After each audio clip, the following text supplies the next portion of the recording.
Hello friends, स्वागत है आप लोगों का सूरज क्लास में। आफ्टर लॉन्ग टाइम वापिस आ गया हूँ। दोबारा से बता रहा हूँ, जब तक पेपर नहीं आएंगे बोर्ड के बेटा तब तक तैयारी कराऊंगा। मेरे साथ जुड़े रहिए लगातार, free of cost, free of paying any other question. कोई भी क्वेश्चन उठाइए बेटा, आर डी शर्मा बुक्स, किसी का भी जो टॉपिक नहीं समझ आ रहे हैं आप मैसेज करके कमेंट करके क्वेश्चन भेज सकते हैं, उनकी भी वीडियो ली जाएगी। प्लस आप लोगों के लिए डेली एक चैप्टर डालूंगा और उसका होमवर्क कराएंगे, आप लोग नोट डाउन करेंगे और हम सारे मिलकर क्या करेंगे, अपना बेस्ट देने वाले। बेटा बेस्ट रिजल्ट आना चाहिए हमारा, ज्यादा नहीं लाना 95 99। बेटा हम कोशिश 99 की करेंगे, 100 की करेंगे, लेकिन हमें देना क्या, अपना बेस्ट देना है। बेटा बेस्ट देते हैं तो अच्छा रिजल्ट आता है। और इसीलिए मैं सबसे पहले अपना सबसे इंपॉर्टेंट चैप्टर शुरू करेंगे, एपी। अभी आप लोगों के स्कूल में शुरू हुआ होगा चैप्टर नंबर 5। हम इसमें 2 मिनट समझेंगे और इस 2 मिनट के अंदर मैं आपको पूरा चैप्टर समझा दूंगा। चलो आप मुझे बताओ एपी होता क्या है, व्हाट इज एपी। तो you know that arithmetic progression, हम कहते हैं सर समांतर श्रेणी। समांतर श्रेणी अर्थमेटिक प्रोग्रेशन, प्रोग्रेस का मतलब होता है लगातार बढ़ना, अर्थमेटिक मतलब एक सीरियल वाइज। इसको एक बिल्कुल बेसिक से जाने। जैसे मान लो आज आप फर्स्ट क्लास में हो, फिर आप सेकंड में गए, फिर थर्ड में गए, फिर फोर्थ में गए, डॉट डॉट डॉट ऐसे करके आप पढ़ते रहोगे। मान लेते हैं आपने हाईएस्ट पढ़ाई करी बेटा 12th तक, ठीक है। वैसे में और भी पढ़ना चाहिए, हमने 12th तक किया तो बेटा फर्स्ट टर्म क्या हो गई हमारी, ए क्या हो गया 1, लास्ट टर्म क्या हो गया बेटा, लास्ट टर्म क्या हो गया हमारा, लास्ट टर्म हो गया an, और फर्स्ट टर्म बेटा क्या था हमारा a। अब आप कहोगे सर मैं हर साल एक बड़ी क्लास में जा रहा हूं। बेटा कितनी क्लास जा रहे हो बड़ी, एक स्टेप, फिर एक स्टेप, फिर एक स्टेप। सर एक एक एक बढ़ रहा है, मतलब मेरा डिफरेंस सेम है। तो सेम डिफरेंस को क्या बोलते हैं, common, common difference. Common difference को हम दिखाएंगे डी से। किससे दिखाएंगे बेटा, डी से। अच्छा पहली क्लास से 12वीं तक जाने में आपको कितने साल लगेंगे, नंबर ऑफ ईयर बताओ। आप कहोगे सर नंबर ऑफ ईयर लगेंगे हमें 12, तो N4 हो गया नंबर ऑफ टर्म्स। N मतलब क्या हो गया बेटा, नंबर ऑफ टर्म्स।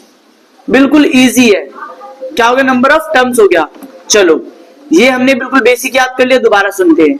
सर जो सबसे आगे लिखा होता है उसे बोलते हैं ए, जो सबसे लास्ट में से बोलते हैं बेटा AN, और कई जगह पे L से भी हम लास्ट टर्म को डिनोट करेंगे। तो बिल्कुल कंफ्यूज मत होना, अगर कहीं पर L लिखा आ जाए तो ये नहीं परेशान होंगे। बेटा L का मतलब भी क्या होता है, लास्ट टर्म होता है। सबसे पहले क्या होता है, A फॉर एप्पल आता है, इसलिए पहली टर्म हो गई हमारी A, और इनके बीच में जो गैप है, इनके बीच में जो अंतर है जिसे बोलते हैं समान अंतर। क्या बोलते हैं बेटा, समान अंतर, एक जैसा अंतर क्या है, D। चलो अब हम D का फॉर्मूला याद करेंगे, बहुत आसान है। अगर पहले नंबर पे है तो हमने बोला सर A1, तो दूसरे नंबर वाले क्या बोलेंगे A2, तीसरे नंबर वाले क्या बोलेंगे बेटा A3, चौथे नंबर वाले क्या बोलेंगे बेटा A4। याद हो गया, चलो मैं साथ रिवाइज करूं। अब D का फॉर्मूला याद हो जाएगा, सर A3 माइनस A2 और A2 माइनस A1। याद हुआ, दोबारा सुनो बेटा क्या फॉर्मूला निकला, A3 minus A2, A2 minus A1। दोबारा बोलो A3 minus A2, A2 minus A1। Sir A3 की वैल्यू क्या थी बताओ बेटा, जल्दी बताओ देख के, 3 माइनस 2, और यहां पर बेटा 2 माइनस 1। आप कहोगे सर हमें पता था कि एक ही आएगा, तो आपने निकाला क्यों बेटा, जब तक अगर ये बराबर ना आए, अगर ये बराबर नहीं किया हमने और हमने डायरेक्टली डी लिख दिया तो टीचर नंबर काट सकता है। और ये एपी है, इसका पता कैसे चलेगा, अगर दोनों बराबर आ रहे हैं तो लिखेंगे इट इज एपी, तब हम आगे बढ़ेंगे। अब एपी की शुरुआत मैंने कराई आपको, तो मैंने सिखाया A1 A2 A3 A4 A5 dot dot dot AN, ठीक है। चलो एक क्वेश्चन और सीखते हैं मेरे साथ। मान लो आप 4 का पहाड़ा पढ़ते हैं ना, तो मान लो आपने पहले दिन गुल्लक में डाले 4 रुपए, फिर आपने अगले दिन डाले बेटा 6 रुपए, आपने 2 रुपए बढ़ा दिए। फिर अगले दिन आपने डाले 10 रुपए, फिर अगले दिन आपने डाले 11 रुपए, फिर आपने डाले 12 रुपए। क्या ये एपी है, पहले देखते हैं। तो आप कहोगे सर यहाँ 2 बढ़ रहा है, यहाँ पर 4 बढ़ रहे थे, एपी है। चलो चेक करते बेटा, डी का फॉर्मूला क्या था बताओ, A3 माइनस A2 और A2 माइनस A1। तो A3 क्या होता है बेटा, दोबारा याद करो, सबसे पहले क्या आता है ए, तो A1 हो गया। फिर क्या आता है बेटा, ए आता है, A2 हो जाएगा। फिर आएगा ए, लेकिन क्या जाए A3 हो जाएगा। बेटा A3 की वैल्यू क्या होगी 10, 10 में से 6 गए, 4 बचा। 4 में से बेटा देखो A2 क्या था, A2 बताओ, हम देख के गलत लिखते हैं बेटा। A2 क्या हमारा 6 है, तो 6 माइनस 4 कितना आएगा, जल्दी बताओ 2। क्या ये दोनों बराबर है, सर नहीं है, तो नॉट इक्वल। क्या लिखेंगे बेटा, इट इज नॉट एपी। जो बेटा एपी नहीं है उसमें आगे क्वेश्चन करने की जरूरत नहीं होती। पहले आप डी निकालना सीखो, बिल्कुल बेसिक एक्सरसाइज करेंगे। पहले हम क्या सीखेंगे, डी निकालना, ठीक है। चलो एक दो क्वेश्चन और देखते हैं फटाफट से।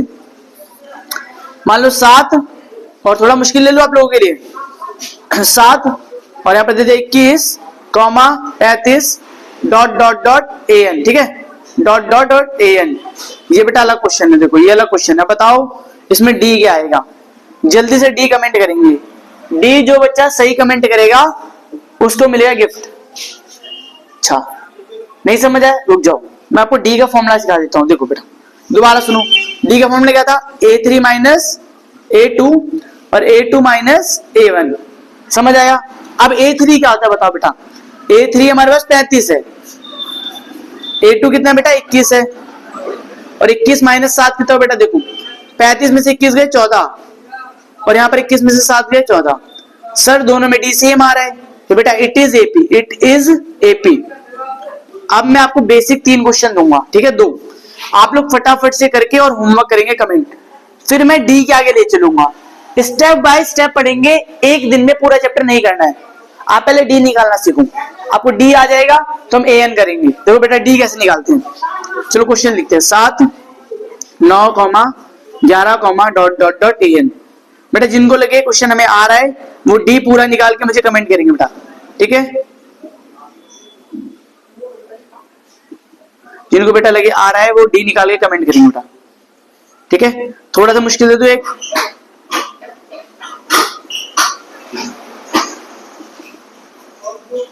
ठीक है। 3 क्वेश्चन दिए मैंने, बिल्कुल बेसिक है, आप फटाफट से आंसर करिए, कमेंट करिए, फिर हम डी को और अच्छे से इंप्रूव करेंगे। बेटा डी के टॉपिक को कंटिन्यू करें। मैंने आपको 3 क्वेश्चन होमवर्क दिए थे, जिस बच्चे ने करे हैं वही हाँ बोलेगा। किस किसने कर लिए, वेल डन बेटा। जिसने नहीं करे वो ये बताओ किसका एपी नहीं था, तुम्हें पता ही नहीं होगा। बेटा 2 क्वेश्चन ऐसे थे जिसमें एपी नहीं था, एक में एपी था। अब जिसने करे हैं वो तो अच्छा कर रहे हैं, जिन्होंने नहीं करे बेटा आपको मैं बता दूं आपको मजा नहीं आएगा। अरे मैथ तो मजेदार सब्जेक्ट है, मजा कैसे आता है, जब हम क्वेश्चन सीखते हैं साथ के साथ लगाते हैं, नहीं आया फिर सवाल पूछो, ठीक है।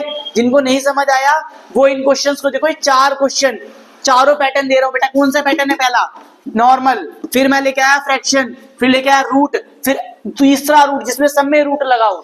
चारों अलग अलग कॉन्सेप्ट दिए बेटा, 4 क्वेश्चन कर लिए, इनमें से एक नया क्वेश्चन पेपर में आ जाएगा।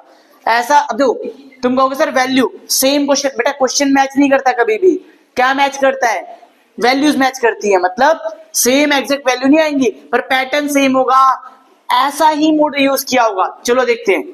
अगर हम ध्यान दे तो हमने क्या था, एपी में सबसे पहले क्या आता है ए, फिर सर अगर ये A1 हो गया तो क्या होगा A2, बेटा ये क्या हो जाएगा A3 dot dot dot AN।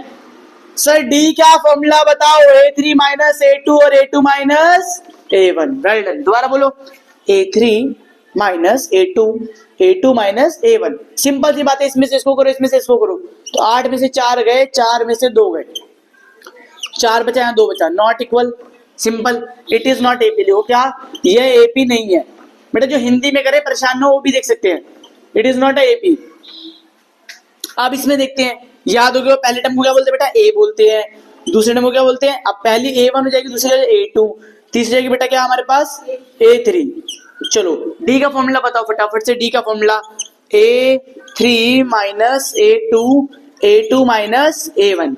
Well done. दोबारा सुनो, सर A3 क्या होगा हमारा 3 होगा, माइनस क्या आएगा बेटा 5/2, सिंपल लिख लो, लिख लिया। अब A2 क्या आएगा हमारे पास 5/2 माइनस 2, इसके नीचे 1 लगाओ, इसके नीचे 1 लगाओ, 2 और 1 का क्या होगा बताओ, 2 और 1 का एलसीएम क्या आएगा। बच्चे बिना एलसीएम लेके करते हैं बेटा, 2 और 1 का एलसीएम 2 ही आएगा, करने की भी जरूरत नहीं है बेटा। देखो यहां हो जाएगा 6 माइनस 5। कैसे? एक के पहाड़े में 2 आया, 2 तिया 6, बेटा यहां पर भी एलसीएम आएगा 2, 5 माइनस 4, बेटा आएगा 1/2 और यहाँ पर आएगा बेटा 1/2। ये हमारा हो गया डी। तीसरा कॉन्सेप्ट आते बेटा, फिर से हमें मिला क्या A1, ये क्या हो गया बेटा हमारा A2, ये क्या हो गया बेटा हमारा A3। हो गया याद? सर फॉर्मूला क्या था डी का? डी का फॉर्मूला क्या था बेटा? डी का फॉर्मूला था, पहले जल्दी मत करो बेटा, समझो पहले तब करो, नहीं समझ आ रहा समझो पहले, जल्दी मत मचाओ। A3 minus A2, A2 minus A1। A3 क्या है हमारे पास, ये देखो 3 2√2 लिख लिया, माइनस लगाया। A2 क्या है बताओ बेटा? अब गलती क्या करते हैं हम, ब्रैकेट, बेटा 2 टर्म्स है तो हमेशा ब्रैकेट में लिख लो। एक स्टेप बढ़ेगा, पता है मुझे बढ़ेगा, एक स्टेप बढ़ेगा, बढ़ाओ कोई बात नहीं, लिख लिया। 2 टर्म में कहाँ लिख लो, ब्रैकेट में लिख ली। जब ब्रैकेट खुलेगा तो बेटा ध्यान से दो कॉन्सेप्ट समझो, जब ब्रैकेट खुलेगा तो माइनस हो जाएंगे क्या क्या 2, 9 पे माइनस लग गया। अब 3 से 3 कट गया, 2√2 में से 1√2 गया, क्या बचेगा √2। यहाँ पर क्या होगा सर? सर 3 से 3 कट गया, क्या बचा √2। क्या दोनों √2 बराबर हैं? हाँ सर हैं, तो इट इज एपी। ये क्या हो जाएगा बेटा एपी। समझो दोबारा सुनो, मैंने बिल्कुल बेसिक क्या किया, बच्चे कहते कंफ्यूजन हुई, नहीं बेटा नहीं, A3 की जगह पे A3 पुट किया, बस A2 की जगह पे A2 पुट किया, सर माइनस था माइनस लगा दिया। ऐसे A2 की जगह पे क्या पुट किया 3 जमा √2, A1 की जगह पे बेटा 3 लिखा। अब ब्रैकेट खुलेगा तो दोनों को बनाएगा माइनस, 3 से 3 कट गया, 2√2 में से √2 गया, क्या बचा √2 बचा, और यहाँ 3 से 3 कट गया, क्या बचा बेटा √2 बचा। समझे? अब आ जाओ यहाँ वाले पे, डी का फॉर्मूला लगाओ, क्या आएगा A3 minus A2, A2 minus A1। A3 कितना है बेटा √18 है, माइनस √8, √8 माइनस √2, तो √18 कितना होता है सर? नहीं पता बेटा, मुझे भी नहीं पता। चलो एलसीएम लेते सारे एक साथ। 2 के पहाड़े में आया 18, 9 पे 9 आता है बेटा, 3 के पहाड़े में 3 पे 3 एकम 3, क्या हुआ 3 बाहर आ जाएगा, √2 बचा अंदर। 8 का एलसीएम ले लो, 8 का क्या बनेगा बेटा? वैसे 8 का एलसीएम दिमाग में हो जाना चाहिए, तो 2 4 2, ठीक है। मैं इसीलिए बिल्कुल बेसिक स्टेप बता देता हूँ ताकि बच्चे जो बिल्कुल बेसिक से करें उनकी गलतियां ना हो। बेटा क्या है 2 की पावर 3 आ गई, तो 2 बाहर आ जाएगा और 2 अंदर बचेगा। देखो बेटा यहाँ पर 2√2 हो जाएगा और यहाँ पर क्या हो जाएगा √2। समझना, 3 में से 3√2 में से 3√2 में से 2√2 गए, क्या बचेगा 1√2, 2√2 में से 1√2 गया, क्या बचेगा 1√2। अब नोटिस करो यहाँ पर भी डी मैच किया, यहाँ पर भी डी मैच किया, तो लिखेंगे it is AP, it is AP. ये 4 क्वेश्चन मैंने कराए बेटा, आपको छोटा सा होमवर्क दूंगा, मेरे साथ नोट डाउन करो। एक्सरसाइज 5.1 का क्वेश्चन नंबर 4, इसके सारे पार्ट अभी आप करेंगे और इसका आंसर करेंगे कमेंट, और ये भी लिखना कौन कौन से पार्ट आपने मैंने करा दिए, ठीक है, और आपको आ गए।